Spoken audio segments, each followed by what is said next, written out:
Cemeteries have somewhat of a reputation for being creepy places. Places in which our imaginations can be stimulated to a point of extreme dread. The roots of a maple tree are mistaken for the reanimated corpses of the damned, crawling desperately to the surface of the earth to wreak havoc on the living. A fine layer of mist is the soul of a long-lost lover, hopelessly trapped between two planes of existence. Shadows are cloaked and hooded vampires waiting to pounce. Stone angels are conduits for demons, and a headstone outlined by the phosphorescent light of the moon is a bloodthirsty werewolf bearing its fangs. Jax Mercer wasn't afflicted by such childish concerns. He'd been around the Palestine cemetery so often that it was nigh impossible to spook him. This was still quite a wonder, however. Very few people can enter a cemetery in the middle of the night without letting a shiver or two pass down their spine. Even one as utterly mundane as the Palestine cemetery. This place, in particular, was nothing special. A small collection of gravestones, some older and some new, scattered vases with the occasional rose, and, of course, the Palestine Methodist Church just down the road. However, Jax's indifference didn't stem from total bravery. He knew that the cemetery itself wasn't to be feared. The real danger lay in the surrounding woods. He was a giant of a man, standing at 6 feet 5 inches tall. More so, he was muscular. His tattoo-laden arms were as thick as tree trunks, and a single hand could grip and crush a watermelon without much discernible effort. 37 years of age had given his face a hard, brutal look, making his sparse stubble strangely noticeable. Not that he cared. He wasn't a man of hygiene at all. Why would he be? He had no wife to please, nor anyone to please for that matter, except for the lark. On the night the lark called on him for the umpteenth time, he was sitting on his termite-ridden couch at home, watching a late-night John Wayne movie. He was in a fine mood. His naturally stormy countenance had taken on a look of contentment. The single red rose, the one souvenir of last month's disaster, had been cast into the fireplace not too long earlier. He wouldn't be plagued by sentiments of unnatural guilt any longer. Furthermore, Jax loved westerns. He practically worshipped actors such as Wayne, Eastwood and Cooper. And to enlighten his mood even more, he had a woman for hire coming over at 1 a.m. just in time for his movie to be over. Cheryl, her name was. A flirting blonde goddess of a woman. According to the Craigslist ad anyway. Things couldn't have been going better. Then, the lark called upon him. Just as it said it would so many years ago. He knew the call would come soon, but he'd shoved the possibility into the back of his mind. If he'd remembered and fully realised the proximity of his hour, it would have laid wreckage to his sunny disposition. The voice of the lark penetrated his brain like a slug from a high-caliber pistol. It hurt like hell. It usually did. And in a moment's notice, he was on the ground, writhing uncontrollably. His eyes had rolled up into his head, and he saw nothing but darkness, felt nothing but the convulsions running up and down his body like liquid fire, coursing through the marrow of his bones. It was only when foam was beginning to accumulate on the corners of his mouth that the Lurks spoke in some foreign language that Jax shouldn't have been able to understand, but he did. It is time. His perfect night was ruined. Cheryl could wait until some other time. He had a very important task ahead of him. An assignment that, if left unattended, would result in the tragic deaths of hundreds of innocent people. Jax was the unsung hero of the town. Every night, as the people of the town lay down safely in their beds, they owed it all to Jax, though they didn't know it. Jax headed out to the shed in the back, unlocked it, and stepped inside before switching on the light. The scent emanating from underneath the rotting wood was nothing short of repugnant. It appeared as if a raccoon had trapped himself in the tight space between the bottom of the shed's flooring and the uneven ground below. Jax didn't mind. He was used to the reek of festering corpses. Not from his job as the local gravedigger, but from the burden he'd been victim to for 7 years now. Scanning the shelves, he found what he was looking for. A shovel, a large heavy-duty flashlight, and a coil of rope. The first time he'd made his ritualistic drive to the Palestine cemetery, he'd been as nervous as a kindergartner on the first day of school. His churning stomach had been tied in several complex knots. His sweaty hands had gripped the steering wheel tightly, and his lower lip was being bit with such ferocity that it had turned white. All that had changed now. He may well have been going to the supermarket for a carton of milk, for all of the emotion he showed. It was a short drive, no less than 5 minutes long. As soon as he passed the church, Jax turned his high beams on and pulled into the grass, rolling through the short pasture between the church and the graveyard. No one saw him. The road was practically abandoned on every day, save for Sunday. He parked his pickup as close to the graveyard as he possibly could. As soon as the deed was done, he found it was best to get back home as fast as he possibly could. No sense in walking the extra 50 yards to the road. Best to just get it over with as quickly as possible. In and out, and then go home and watch Clint Eastwood waste Lee Van Cleef. All the while, you try not to think about what you just did, especially after what happened last time. The cemetery didn't scare him, but Jax shivered nonetheless as the memory permeated his mind. He shook himself, cleared his head, and grabbed the equipment out of the back of his truck.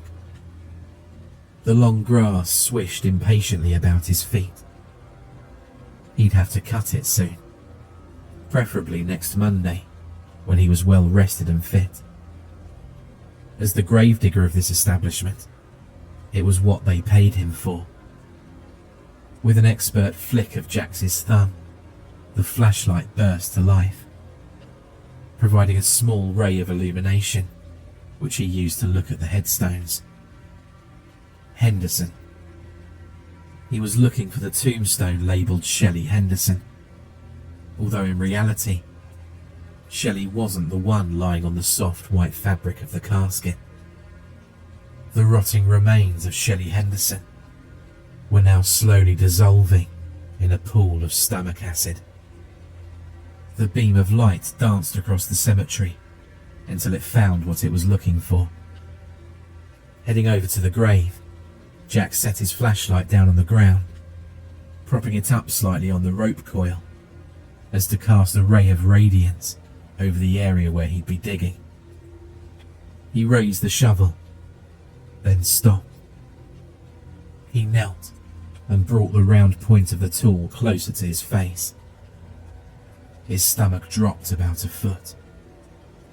No, his eyes hadn't been deceiving him. A maroon speck that he'd somehow missed was encrusted into the rusty metal. He extended a thumbnail and scratched until it was gone. With that out of the way, he stood, pushing the flat of his palm on the handle of the shovel. Jax plunged the blade deep into the earth. It slid through the soil easily, just as expected. After all, it was only a month ago that this grave had been last exhumed. Jax smiled wryly. First stab of the night. Not bad. Of course, there would be much more to come over a sustained period of 3 long hours. For the average group of 2 to 3 men, the process of exhumation would take around 5 hours. But Jax was a brute of a man on his own, and a fast worker at that. 2 hours later, he was 4.5 feet into the ground, and just beginning to sweat excessively. Perspiration was dripping down the bridge of his nose, and giving the Roman gladiator inked into his left bicep a new slick sheen of fluid. He wiped at his brow absent-mindedly and continued. The pack of chewing tobacco that he'd jammed into his lower lip was growing heavier. He spat once, letting some of the juice drip down his chin, and then kept digging. He struck the concrete of the burial vault's seal no less than an hour later. Breaking in wasn't a problem. That part was done already. Within seconds, he was staring down at the black steel of the casket. He breathed in and let out a shaky breath. The hardest part of this entire operation was moments away. He had no trouble handling dead bodies. Otherwise, his job would be difficult. He did, however, have trouble working up the courage to open the lid of that casket. Looking down at the face of the young boy he'd murdered, that was going to be difficult. He took a moment to reminisce. It was last month, July, when he'd killed him. He didn't want to, but he wasn't given much choice in the matter. On that night, an especially nasty thunderstorm was forming in the distance. The occasional flashes of heat lightning served as a natural malfunctioning lantern as he dug feverishly, beseeching the earth for the corpse of Shelley Henderson, an elderly woman who died only last month. By midnight, the storm was upon him. The blackened clouds attacked relentlessly, with bullet-shaped stinging raindrops. The deep rumble of thunder shook the air. Jax could only smile to himself. The water loosened the soil, making digging far easier than it already was. In a matter of minutes, he uncovered that same black steel casket for the first time. The grave was flooding rapidly, and already his ankles were submerged in lukewarm summer rainwater. Situating one knee on the bottom portion of the casket, he slipped his fingers under the lid and flung it open, exposing the corpse within. In the beginning, he always had to use special tools to open the caskets, but he'd since discovered that he could use his own brute strength. All in all, Mrs. Shelley Henderson didn't look that bad after a month underground. Her mouth was turned downward in a post-mortem scowl. Her lips shriveled back to reveal dry yellow teeth. Her white hair was beginning to fall out in thick clumps. Blistered brownish yellow skin had sunken into the bones of her wrinkled face.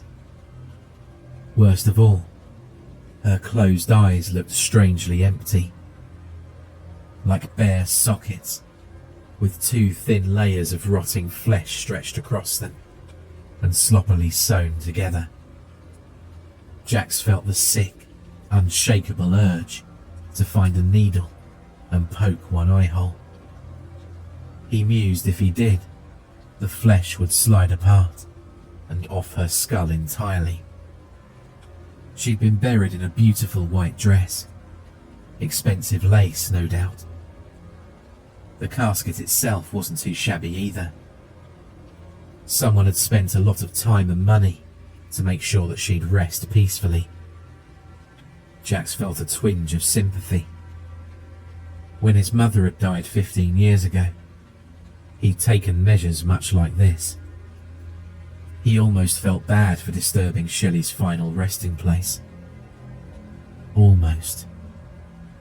Jax slid his hand under the corpse's shoulder. Like so many times before, the bare skin exposed at the back had stuck to the cloth of the lining. He pulled, gently, slowly. Ironically, he was always as delicate as he could with the bodies, despite the destruction that would eventually become of them. To his discontent, some of Shelley's skin peeled and left a slimy residue on the costly fabric. Oh well. Cradling her in his arms like an overgrown newborn, the gravedigger tugged Shelley out of her shell, lifted her, and benevolently set her down on the even ground above, next to his dirt pile. Jax was just considering how he'd have to move the body quickly when he climbed out of the grave and saw him. Ronnie Blakely. That was the kid's name, although Jax didn't know him personally, or at all for that matter.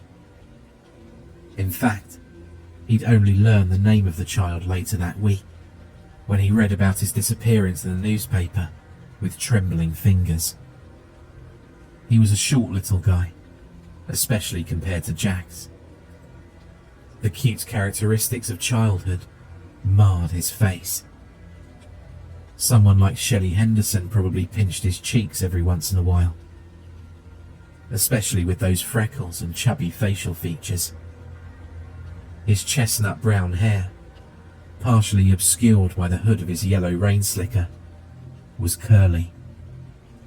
In his hands, he carried a single red rose. A rose that Jax would eventually destroy in his fireplace. He was looking at Jax, half confused, half frightened. His tiny green eyes kept flitting from his frozen form. One knee on solid ground, the other leg still in the hole, to the nearby body. Jax was panicking, though he didn't let it show. This wasn't supposed to happen. This couldn't happen. Not now. Not a kid. Oh God. Why couldn't it have been an adult that had walked in on him? Adults could be bargained with, reasoned with, and even threatened. Not a kid. All kids ever did, in Jax's experience, was talk. And from the looks of it, this particular child had quite a story to tell. And when he did tell, what would happen? Jax certainly would be imprisoned. And then the town of Palestine would be doomed.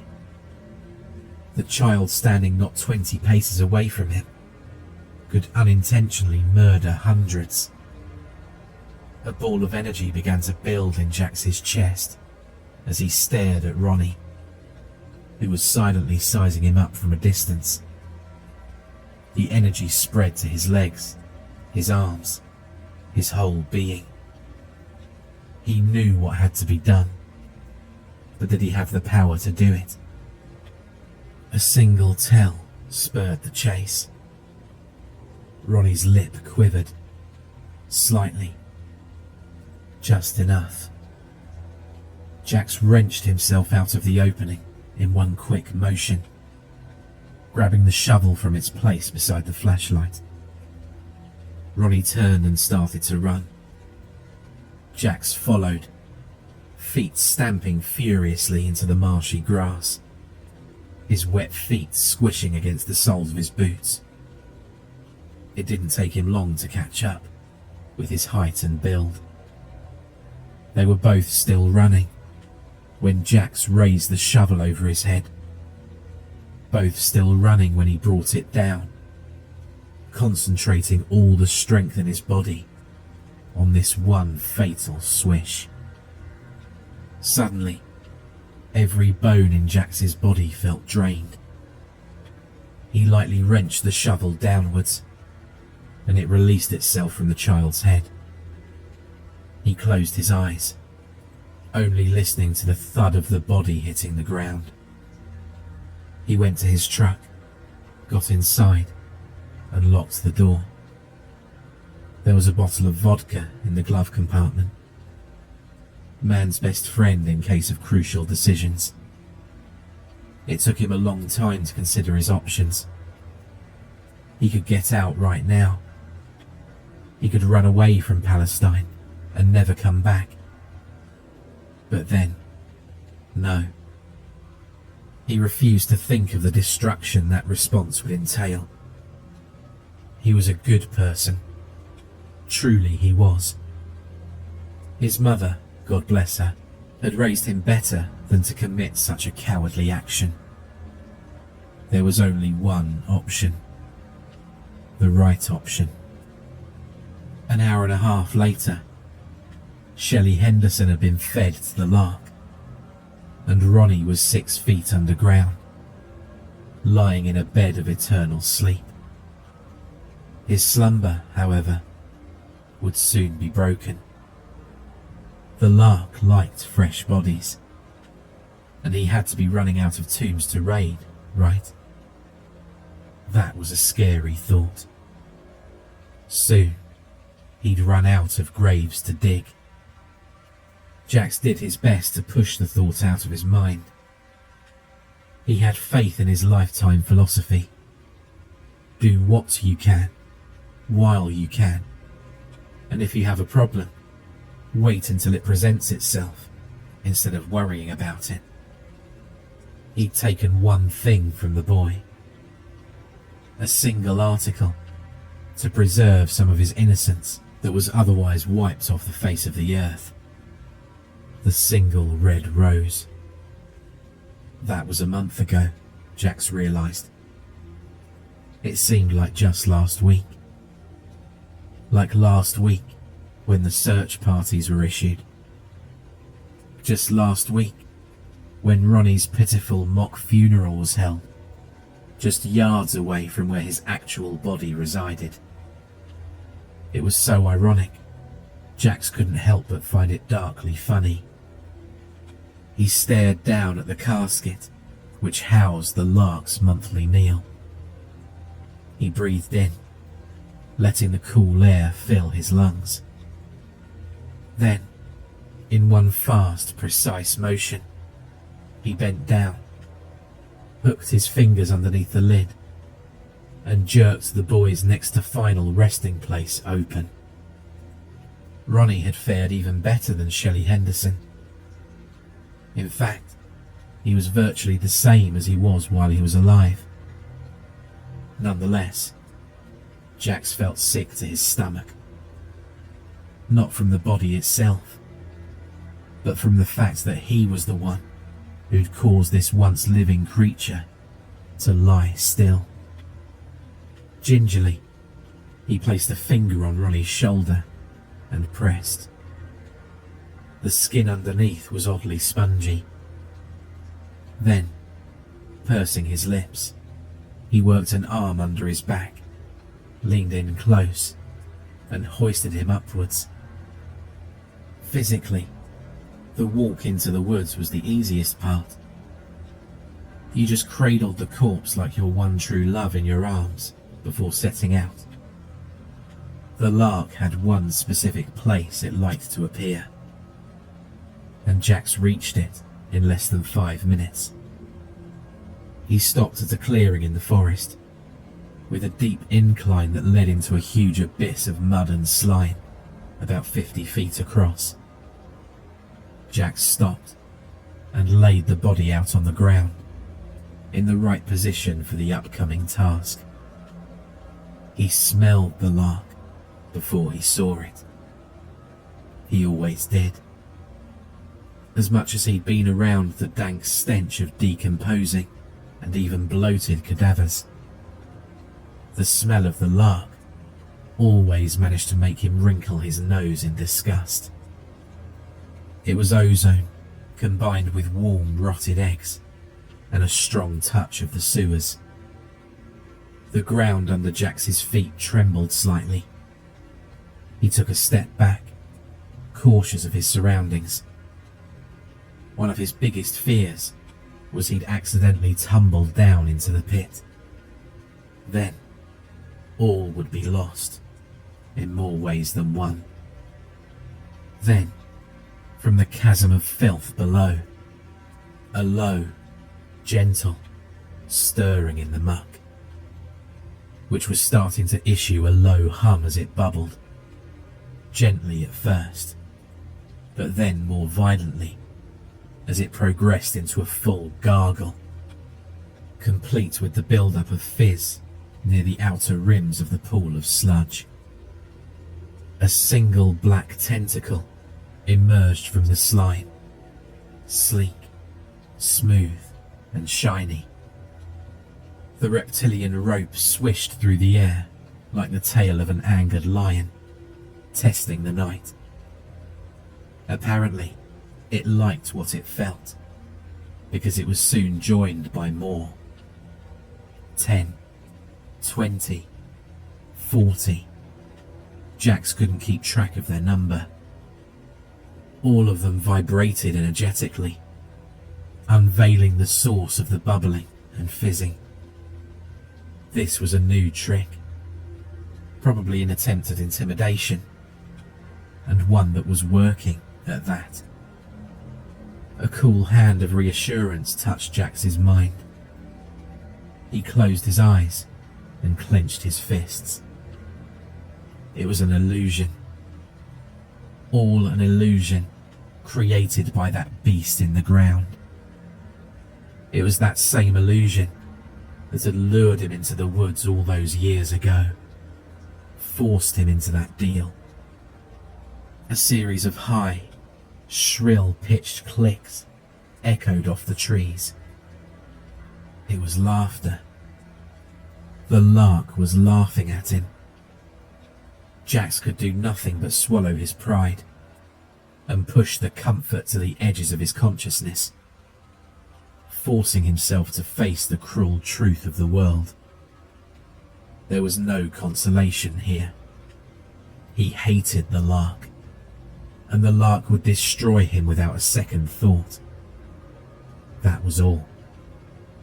It was several years ago when they'd first met. Jax was young and naive. The Lark must have known this. It must have been able to sense that such minds are easier to twist and pervert. Because now, he was on the low end of a high-stakes deal for the rest of his years. Every month, one exhumed body for the Lark. And if the Lark didn't get what he wanted, Palestine would be razed. How fair. Bitterly, Jax spit what remained of his tobacco. A tired sense of rage was expanding in his being, starting in his heart and working its way throughout his veins. Jax was exhausted, plain and simple. Exhausted of giving so much to people who'd given him so little. Exhausted of the constant, boring cycle that his life had become. Exhausted of knowing that there was no escape. In a single romp of pathetic and doleful fury, Jax rushed forward and kicked Ronnie's body directly in the sternum, sending him tumbling down into the void, where he was encompassed by the mass of writhing tentacles. It looked like 1,000 water moccasins were crawling over the corpse, especially in the light of the moon. Within a minute, he was gone, swallowed by tentacle and muck alike. Jax's work here was done. He turned to go.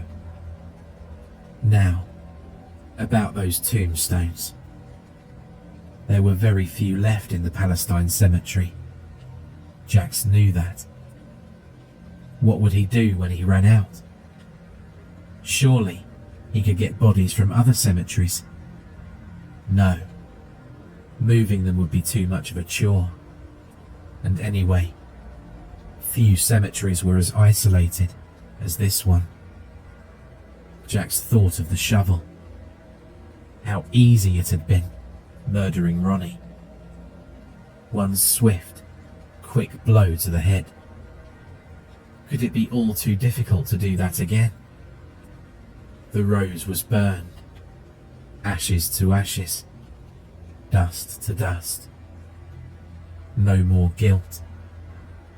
Yes, he could do it again. Probably several times, as a matter of fact, once the Palestine cemetery became useless to him. If he was lucky, maybe he'd even get caught.